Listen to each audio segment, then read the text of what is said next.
which this is my second time recording this. Unfortunately, I don't know what it is with my mic the last month or so. It's probably because I'm making more videos, but it just craps out halfway through videos. So yeah, this is my second attempt. So I thought I'd make the trade video, and it is a little bit late. Definitely later than I normally do it, but I had to wait till I had time. Now, if anyone usually watches my videos, you'd probably know that I wait until a Friday to do my trades or work them out, what I'm going to do, because usually I'm pretty uncertain, and I wait for selections like the final Sunday selections to force my hand if I'm indecisive. So yeah, it's kind of become a bit of a tradition, I guess. It's working out okay, but yeah, it's meant that tonight you've gotten a late video. But as I said, better late than never.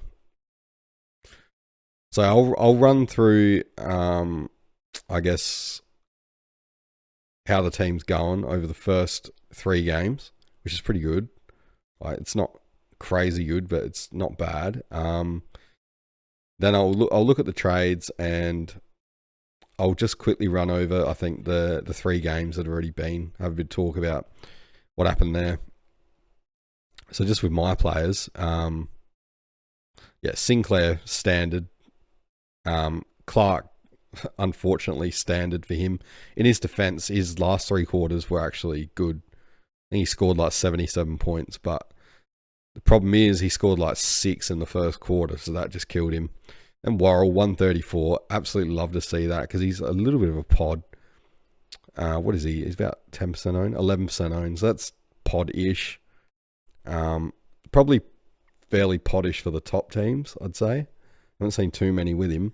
Finally repaid me with a 134, so that's nice. After the 99 last week, I wouldn't say he's back or anything, but it looks like he's getting there. 126 for Merritt is about what you'd expect. Maybe a little bit higher against Richmond. He just didn't really get too many contested possessions, which we'll look at later. This was the standout for me. So Rechko 107, I fielded him. And also the Cum Dog, 72. So 179 combined from these two on the field. It was a bit of a gamble. Well, not really. I guess there's not many options on my bench here, but I guess fielding the two, just straight fielding them like that. I was expecting like, I don't know, geez, like a 110 or something combined if I was lucky. So absolutely taking that 179 to the bank. What else? Cook with the 67. He would have lost a tiny bit of money. Who gives a shit? I wanted to carry him till he's buy. And then Flanders a 111. So he's absolutely flying. And again, I feel for Spilsy, because it wasn't a bad idea. But, you know, in his defense, I think that when Nas comes back in, Flanders is going to fall off again. So, I mean, it's been a shitty 3 weeks for Spilsy, but the rest of us, it's been good. But yeah, I think we'll be back to like regular programming soon with Flanders, if I'm honest.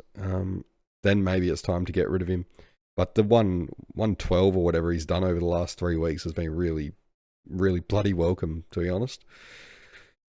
And then there's Burton hiding on the bench with a 34. Oh, and Henry with a 31. Excellent, like massive numbers.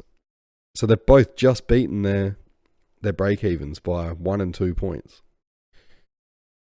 Yes, that's why I invested in them, for these huge gains. Jesus, what am I going to do with them? I'm just going to have to sit there, and Henry can be a slow burn. Burton, I don't even know. I could cash him in and get the $10 he's made, but like, what's the point? Okay, so for the trades, why is that popping up? Get rid of that. It's pissed me off. Yeah, so 20 trades, 1 boost left, 16k. It's not much.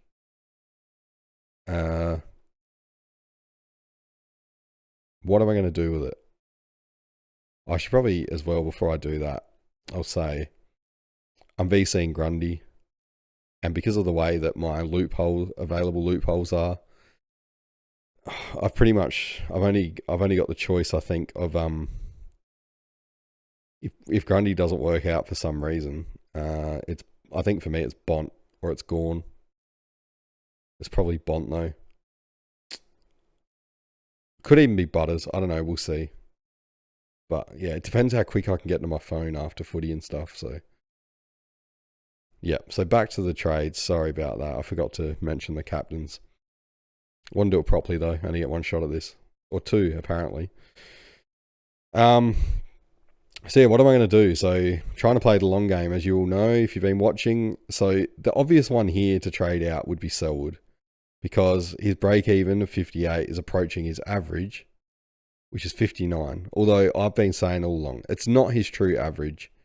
It's just brought down by those scores at the start.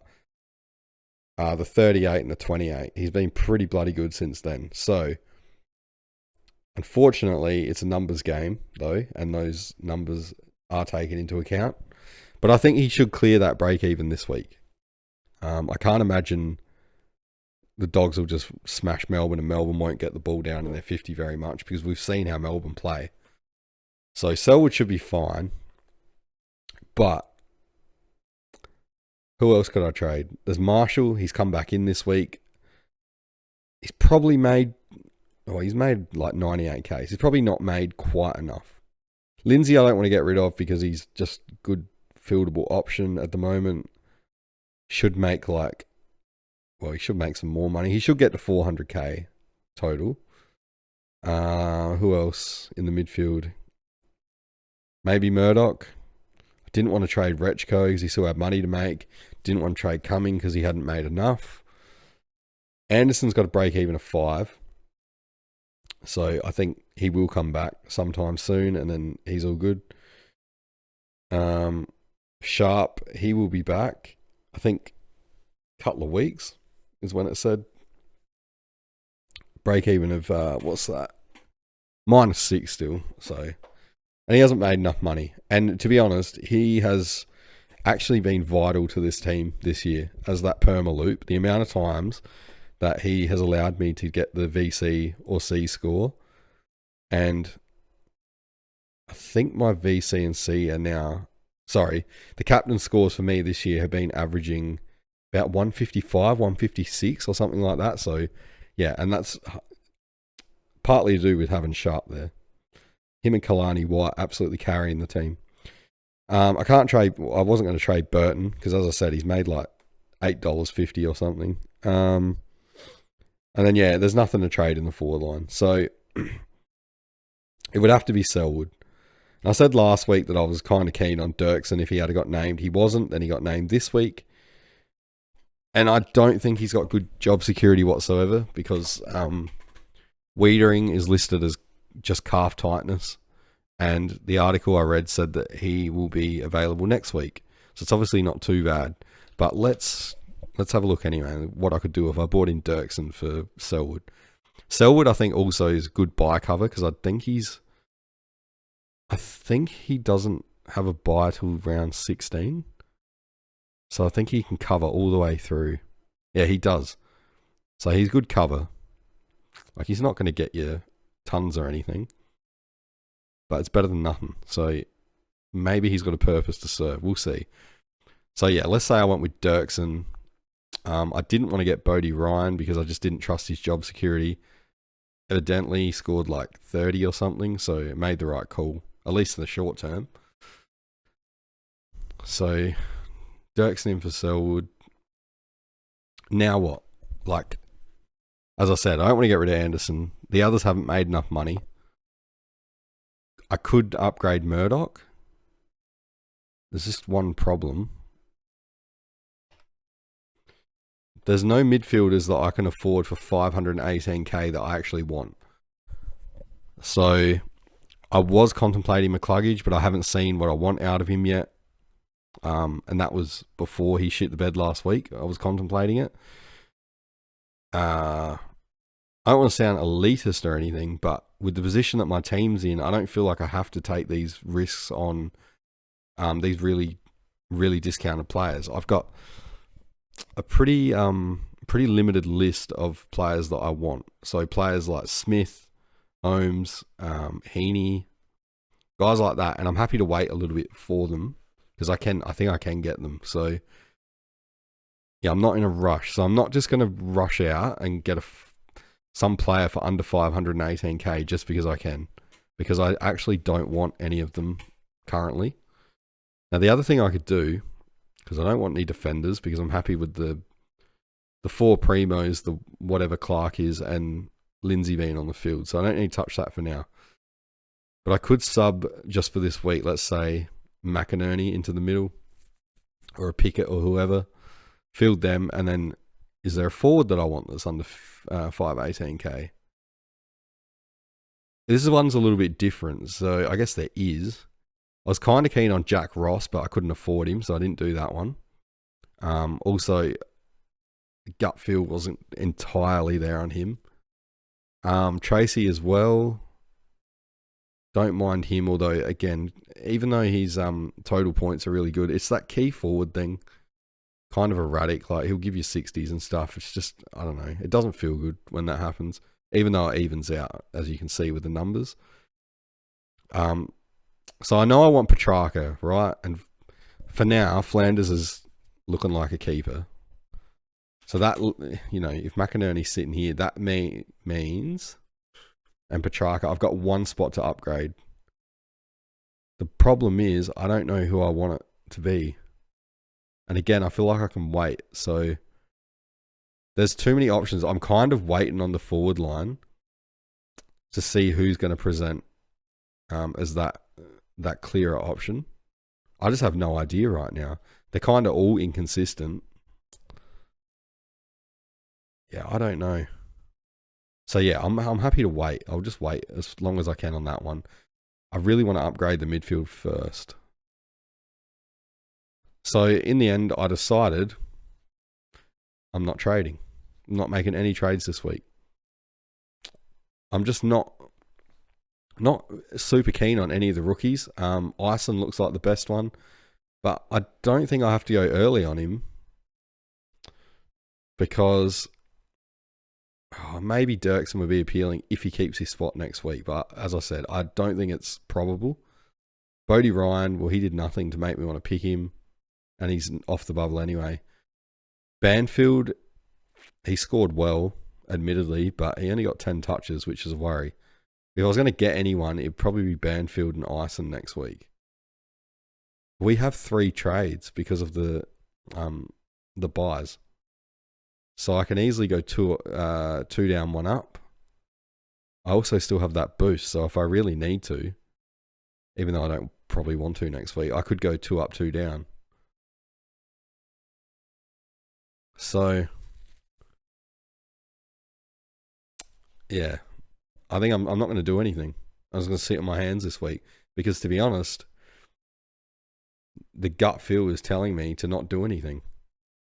And I have to listen to it because it's got me this far, so can't deviate from that now. So basically, you just sat through 10 minutes of me telling you what I could have done, only to tell you that I'm doing none of it. I'm sorry. So yeah, that's that. What happens if I do this, by the way? I'm just gonna pump that. Oh yeah, that pumps that projected up. Not that it matters, but Gorn can go back. Oh, what's going on? Fat fingers. Okay, so yep, I think that's a plan. So, you know, barring any crazy last minute decisions, I think that's what I'm doing. And I mean, it's midnight. It's past midnight on a Friday night. So whatever I was going to do, I probably can't do it now anyway, unless I was going to do it before I go to sleep, because I've got footy tomorrow. I won't see the games and stuff. I'm not making knee-jerk changes and that with trades in the morning, unless someone's like out injured and it's a bad one. So this is probably what it's going to look like. Oh, also, just a word of advice, when you're messing around with your trades and that, make sure you put your emergencies back on, because as you can see here, when I was messing around with it, the Savo, not that it matters because Burton scored a 34, but he was meant to have the emergency, not Anderson. And when I was moving it around to test what it would be like if I boosted maybe and got rid of Burton, the emergency went off him and I didn't realise. So yeah, it's got to be Anderson now. Not that it matters, but yeah, just be careful. Shit like that happens. You see the horror stories where someone gets like a 200 VC score and then they can't bloody use it, stuff like that. Okay, so I'll get into the 3 games that I have, well, I've seen most of it. So I watched all of the Tigers and Bombers game, and I wish I hadn't, because it was pretty rough viewing. Looked like a VFL game or something, which it kind of is in Richmond's case. Essendon just act like one. Yep, hit me with those dislikes, Essendon fans. Although you'd probably agree after watching that, you're now bottom of the ladder, so I feel for you for sure. I don't think that's a wooden spoon list. Anyway, I won't go too far into that. So what's interesting here for Supercoach? Short, I think we went a year early on him. Now, I said all pre-season he was on my never again list, but I mentioned before that I'm not in the position of needing at the moment to get these real discount kind of primos. But if you are, you can do a lot worse than Short, because he's been super consistent, which is something he's never been. So he's gotten 7 tons if you include tonight. And then a 90, a 60, and a 68. So yeah, he's got that little floor going on with the 260s, but everything else has been pretty bloody good. So if you want to go there, I think after tonight's score, he's probably only going to be around about 500k. So you could go there. There's going to be no shortage of ball in Richmond's defence, that's for sure. Rechko, already said, the 107. Very welcome. Yeah. Thank you, Rechko. You've done your job. So he'll coast off that, I think, for the next couple of weeks, making money. Then he can go, unless he keeps pumping out 107s. That'd be nice. Jack Ross, continuing on. I think he's had 4 weeks in a row now where he's put up like a primo score. I just think teams don't bother paying attention to him. And his job security is good because there's not much competition for CBAs and that at Richmond. Yeah, so he's gone 4 tons in a row. 129, 107, 102, and then what do you get tonight? 107, 104? Yeah, 104. So yeah, he's been good. I actually spoke about him in the pre-season because I remember finding I think I found some kind of correlation between his scoring and his CBAs. It was like pre-buy to post-buy. But I do remember saying I'm not seriously advocating to pick him. So it's obviously not me now saying, oh yeah, I said he was a pick, because I didn't. I just found the info and thought it was interesting. And yeah, even I was saying, like, it's not a serious pick. Don't get him. Campbell in 83. He's interesting because he's getting CBAs. I don't know how long that will go on for. I guess as long as they've got injuries. But yeah, he's third in line at the moment. So 52%. I really rate him. He's so agile. Good forward. I swear, if he played for like Hawthorn or whatever, the media would be all over him. But they're not. So yeah, they got a good one there. Lafau was disappointing. He scored alright in Supercoach for his price and that, but I usually really like him, but tonight he just seemed a bit dirty. He was like flicking his legs out and stuff at people. Obviously frustrated.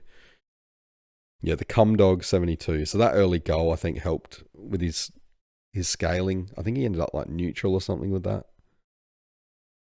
+6. So at least I think that goal kind of stopped him from getting scaled down for the night. You usually see that if you get an early goal. Bit of a buffer. Gruel the 41. He should be gone by now. I don't know why anyone would still have him. But yeah, that would hurt if you've still got him. He would have been losing money, I'd say. Burton injury, who knows what it is. It's kind of irrelevant. So Roberts Thompson, 33. That's not one that you want to pick. Was he on the... He wasn't on the bubble either, was he? Like, this is why you don't go early on him unless you absolutely have to, I think.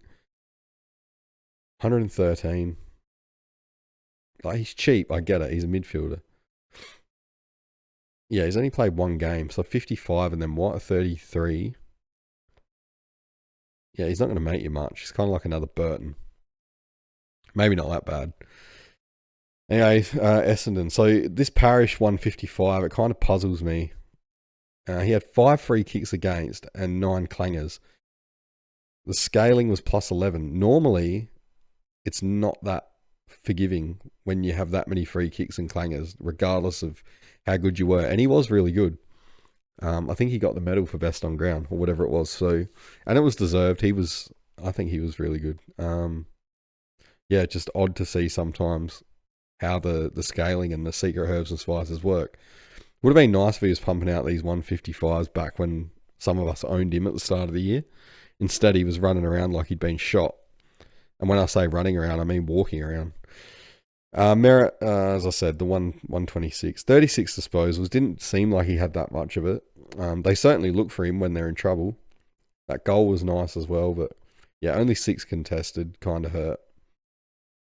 But yeah, 126. Like, it's all good. Nick Bryan, a 96. He's only 250k as well. Well, actually, no, he'd go up after that, wouldn't he? I think he's played a few now. Let's see. Yeah, that was his 3rd game. So what's his break even?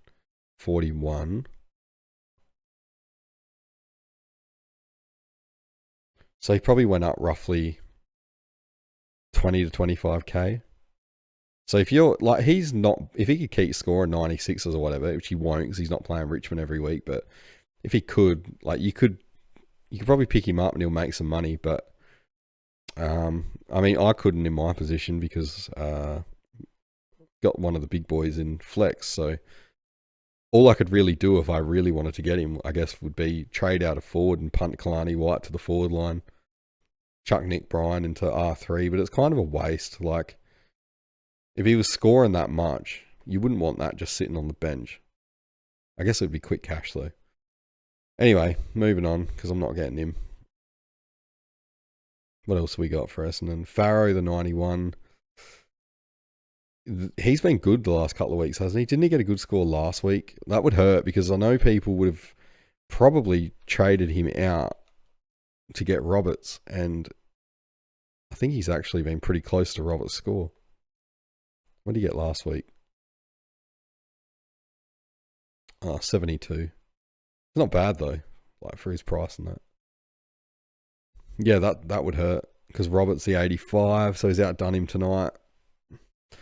My problem with Roberts is he needs like 40 touches minimum to ton up. It feels like he's just one of those players. He's not a bad player, but there's just so much junk ball in that role that it doesn't really score well. Yeah, 7 contested. That's off the top of my head. That's probably on the high end for him as well. I know he got moved to the midfield, and I saw a bunch of people saying that Brad Scott's an idiot for moving him to the midfield, changing his role. It was carnage tonight. They had no one to throw in there. Of course they put Roberts in there. It's not going to be permanent. So, yeah, he'll come good again. Not going to lie, though, as a non-owner, it was pretty nice to watch him not get the ton again. Now, I know a lot of you guys probably own him. And I want to see you do well, but you know the feeling when you don't own a player and they're popular and they've been going off their chops. It's nice to watch them have 2 weeks in a row where they're not. So, yeah, it's nothing personal. Roby is 69, so not really good enough for that elevated price, not what you wanted to see. Edwards, 62. Traded him out a few weeks ago. I didn't think he'd get back in the team, and he wasn't really scoring more than like a 40 every week. So, you know, I don't regret it at all. He was good tonight, but yeah, I don't regret it because it helped me get a Primo, and the Primo, I can't remember who it was, but pretty sure they're doing a lot better than old Edwards. So, yeah, he served his purpose. Hopefully he stays in the team. I think he's good. Caldwell, 35, so I'm assuming he got injured, and then, yeah, he did. And Durham, the 16. So anyone that got Durham in last week, you must have it was a ballsy pick. I respect it. It's not turned out well, though, obviously. I mean, last week his score was okay, I guess, but yeah, to then go a 16 this week, what a disaster. So I'm assuming he's concussed, and that means he's out for a couple of weeks at the minimum. I don't know. You probably just hold him at this point, or you know, might be a perfect scenario where you can trade him because we get the three trades this week. So we'll look at the Dockers and Saints game now. So I didn't see the full game. Saw most of the second half, but because of the stupid staggered Friday night games, yeah, I didn't see every second of it or anything. So Murphy Reed in the last quarter was absolutely nuts. He had like a 50-point quarter or something. 59 points in the last quarter. There was like a good 10-minute period there where I swear he was literally like teleporting around the ground. Like he was just everywhere. So that explains that. He's just such a good rookie. Tracy was great. Already talked about him a bit. Jackson the 119. It's not a 140, which is nice. So he's been killer this year. I guess shows how good he is when you're a non-owner and you're kind of thinking 119. At least he didn't get out of control. Ryan's pissing me off because he's taking Clark's ball. Clark's having to play up the field and he's not getting involved as much junk as Ryan is, even though Ryan is a good player when he plays proper defense. He's the junk king. Big pink pig. What else? Bolton a 72. Kind of in between. He normally gets like a 50 or a 150 traditionally, so a 72 is a bit odd for him. One to watch is Warner, I reckon. 83. How much is he? I know he's been doing well the last couple of weeks. So 385. So he's really awkwardly priced. So he would have... Wait, what was his break even? 43. He would have gone up a little bit too. He's probably like 400k now. What did he get? 83. Yeah, so he's probably like dead on 400k, I'd guess, after that. But yeah, his last month, 98, 75, 115. Then what? An 83. Yeah. Yeah, maybe it was fantasy he was doing better in then. I thought he was doing better than that. Or maybe I imagined it. Is it scary or sherry? I don't know how to say it. I've heard both ways being thrown around. 56, so he's quietly making money. I know he's in the top ranked team as well. So yeah, he's a good slow burn there. I would encourage you, if you haven't seen the team that's ranked number 1, it's pretty obvious, but yeah, it's a killer looking team. So I'd go check it out if I was you, if you don't pay attention to that stuff normally. So for St Kilda, already talked about Sinclair and Flanders. They were both good. Hall continues his up and down kind of scoring. I really rate him though as a player. Marshall, he's recovered okay considering start of the year. He was absolutely terrible in terms of scoring because of DeConning being in the team. Philippou with the 88, that's annoying. I traded him out last week. But yeah, long term, I'm happy with what I got. So yeah, sometimes you'll get this kind of thing, I guess. But Philippou was showing he's not a consistent scorer. So, I mean, he's only there to make money, isn't he? And if you can get an on-field score, that's a bonus. But it doesn't happen often with him. So this is the one that interests me. The Banfield 80. Trying to work out how he got it. So 5 tackles, that helps. Only 11 touches, 7 contested. 91% efficiency. I still don't really see how that's an 80. For 11 touches. I guess 5 tackles, but yeah, it does seem a little high. I think, from memory, that a few of those 5 marks were intercepts. He kept bobbing up and just taking marks in the hole. Yeah, he's one I'm fairly keen on, I guess, for next week. It's sad to see McRae, the state he's in. This guy used to be good for like 120 a week. Yeah, all the OGs remember those days.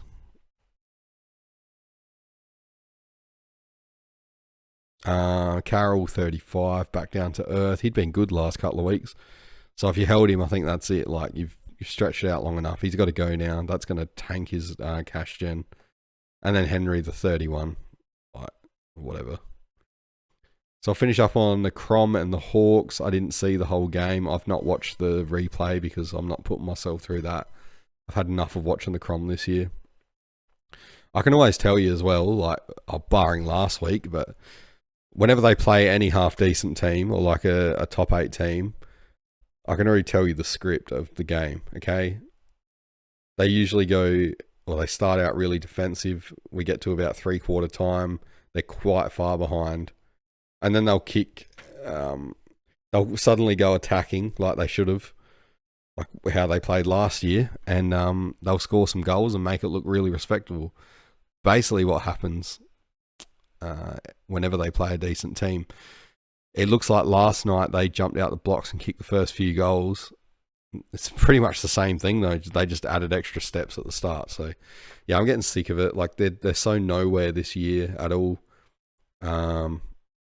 I'm not even going to talk about it too much.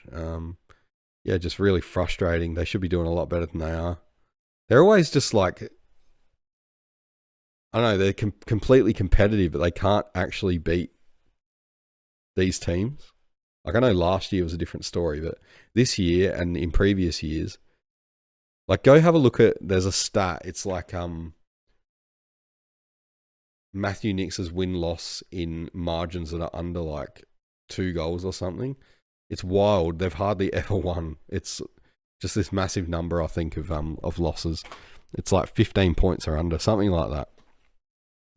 Anyway, enough of that. I'll get into the game. So yeah, Hawthorn, they're a good team, but they're not terribly Supercoach relevant, unfortunately. There's really not much here to talk about with them. Sicily's not what he used to be. Still a good player, but yeah, the role's changed. He's got way more help back there. 50 for Connor McDonald. If anyone had him, it's going to hurt. He butchered it. 36%. He only had 14 touches though, so it's never going to be a great score. Nan, a 37 in his first game. So not really saying get me in your team. And Dylan Moore, he's just dropped off so much lately. I don't know what's going on there. Surely he's carrying an injury or something. And then I talked about Bodie Ryan before, so 30. Yeah, glad I didn't bring him in, at least for the short term. So I don't think I skipped anyone there because, yeah, Hawthorn's not really... Oh, maybe Ward, an 84. I think a few people have him in the forward line or something. I don't know. I get him and McDonald mixed up, if I'm honest. Okay, so the Crom. This pisses me off, okay? So Miller... I mean, everything with the Crom pisses me off lately, but Miller is having such a good season. 143 again. I know he's had a couple of stinkers as well, but geez, like, the ceiling's huge now. And the thing that pisses me off, like, it's good to see, but it pisses me off because it was right under my nose and I never saw it coming. Even in the pre-season when he put up some big tallies in the practice games, I just thought, oh, that's just him doing what he normally does. Like, he's done it before, but never this consistently. So yeah, I'm a bit disappointed in myself with that one. The other one is Berry. I didn't see that coming either. He's averaging like 100 this year. I think it's because of McAndrew. That's a major reason. Even though McAndrew only had the 4 taps to advantage this week, you see, if you watch the games closely, he normally tries to tap to Berry. Like, Berry's his tap to. Even when Rankin's there, it looks like he'll try and hit to Berry. So, yeah. I mean, Berry's a good little player. He can make mistakes and shit, and he's not fast, but his first few steps, he's got that burst. So he's pretty good at getting out the pack. He kind of reminds me a little bit of like prime Matt Crouch back when he was all Australian, but not as clean as Crouch. And to be honest, he's probably a bit faster than Crouch.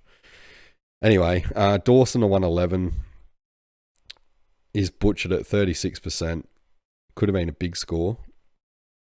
He's been killer since he come back. I mean, he's been actually not as bad as I thought all year, but since he come back from the tragedy, the last 4 weeks, I think he's got 110 in all of them. Let me have a look. Like 110 plus. Something like that.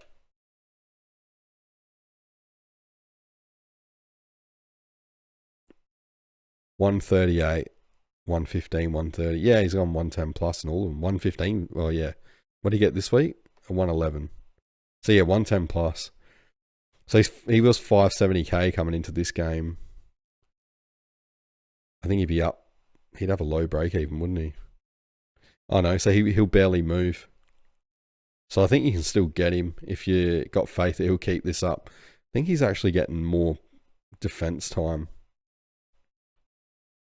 It's kind of everywhere, but yeah, maybe not. I know they were doing that though. He was playing a bit of time in defence.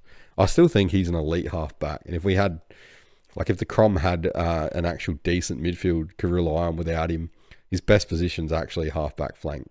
Like he's elite with the intercepting and such a good kick when he's not playing on the inside under pressure all the time. Is there anyone here for the Crom that's... McAndrew was 75. Like I've already gotten rid of him, but if you still got him, he must be getting close to the end. It was always going to be a big ask actually to go up against the dual rucks of Hawthorn. Curtin is 71. Only 8 touches though. Looks like he's getting slightly better. Where'd he play? Was it wing or forward? Probably wing. Probably a good sign that he's back on the wing and not forward. They were using him there like a key, kind of like a key forward for a few weeks.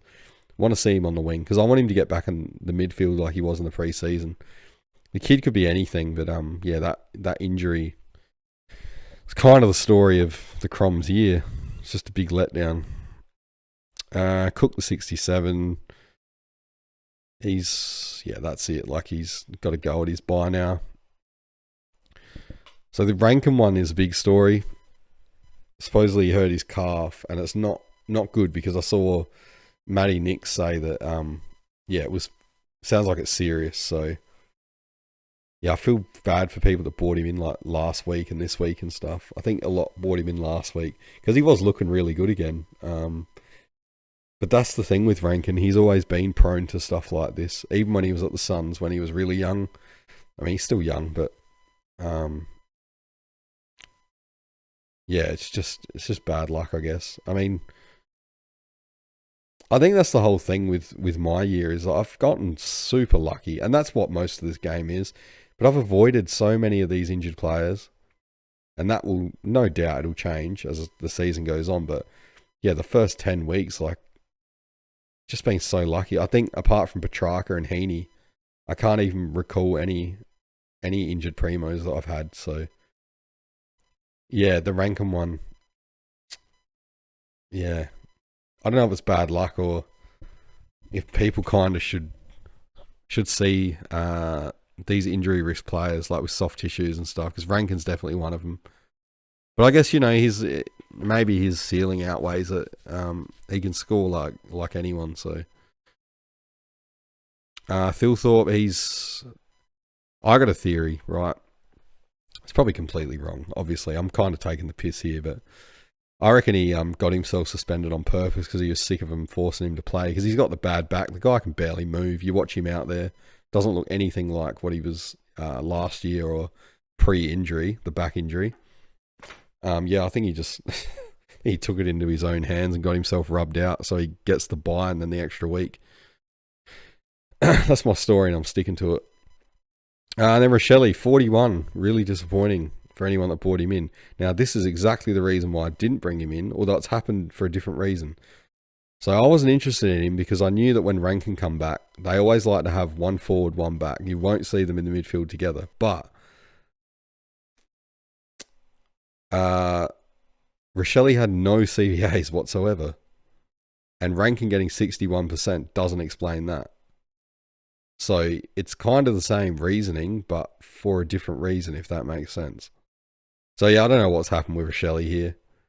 And it's interesting too, because if you look at the Crom CVAs, at Dawson, Berry, Rankin, Peatling, Curtin, and Saligo, it kind of looked like they were just running all kinds of combinations through there and just throwing shit and seeing what stuck. So yeah, the midfield for the Crom remains a huge mystery, I think, for Matty Nix as well. Like, I think he doesn't really know what to do. It's just not reliable. So, yeah, Rochelle, unfortunately, Seems to be on the outer, which is not a good sign because the Croms midfield is weak. So if you can't get CBAs in there, there's obviously some major deficiency in his game. Just probably probably his tank if I had to guess. I don't know. I really don't. He's a skillful player. And then the last one is Toby Murray. So he'd been on a real hot streak lately. And that was really annoying because I started him at the start of the year. And yeah, he scored like a 12 in round 1 off of like 30% game time. And I thought, no, I'm not subscribing to this bullshit. So I traded him out. And of course, when he came back later, he started doing really well. But then, now I don't feel bad because he wouldn't have made enough money. And he scored a 0 off of 69% game time. Only had 2 disposals and only one of them hit the target. And he gave away a free. So there you go. That's a 0. So geez, like, talk about floor and ceiling. Didn't he ton last week? Who would have thought we'd be talking about Toby Murray in this point of the year? Actually, he made 127k, so he wouldn't have been too bad. But he would have been the mother of all slow burns. Oh, wow. So he had break even of minus 29. He actually still made money this week just by taking the field. Yeah, 105 last week to a 0 this week. That is Supercoach in a nutshell. So, that's the games. Yeah, heading into the weekend. So, currently on 814, projected for just above 2,400, I think, if I actually put Gawn on the field. Yeah, 2,430. And that's with Grundy projected at 146 as VC. He'll probably get higher, I would hope. But yeah, I don't mind. I'll take 146. Yeah, so let me know what you're doing with your trades. Let me know if I'm insane for not making any, because it is kind of crazy. Like, we're fully in upgrade season heading into the buys. It's probably a really strange time to be doing it. Kind of floated the idea on Twitter a little bit, and I did see a couple of people say that they weren't as well. So I'm not alone. It's good to know. But yeah, yeah, my gut feel on this though is really, really strong. So it's back. Let's see if it does me any good. So yeah, good luck. Like, yeah, I hope I'm sick of seeing not sick of seeing, but yeah, it's disappointing seeing so many comments of people that are kind of given up just because they've had so much bad luck. And I really, like, I feel bad for them. Like, the game is fun and stuff, but there's nothing worse than when you put in all your research and that in the pre-season, and then just the luck just railroads your season and you're done. So yeah, hopefully you're all doing well, because it is a game, but we do take it seriously, most of us. So yeah, I think that's about it. I better get to bed. So talked long enough. So thanks for listening to my trade non-trade video. Good luck with the round. I'll see you in the review.